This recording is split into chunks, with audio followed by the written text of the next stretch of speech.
السلام علیکم ورحمت الله وبرکاته. محترم ستنه کړې ده چې سورتونه مې نه دي زده، هغه یوه قرآن شریفه په ټولو رکعتو کې وایم، نو دا زما لمونځ څنګه دی؟ محترمه فقهای کرام وایي تکرار د صورت مکروه دی په فرضي لمانځه کې او په واجبو کې او په سنتو کې.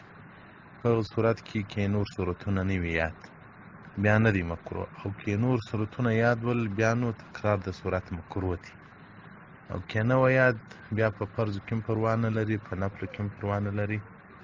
نو محترم اوس خو لا ژوند سته، عمر نه دی تېر.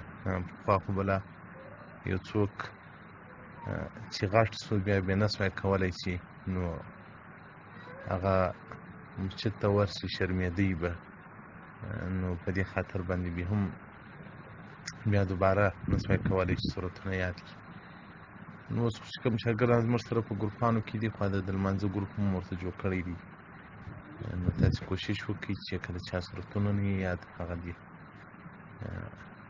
صورتونه یاد کړي، او که نه یادېږي بیا څه مشکل نه لري. حج تحتوي على المراکل الفلاح صفحه 3 کتاب الصلاة.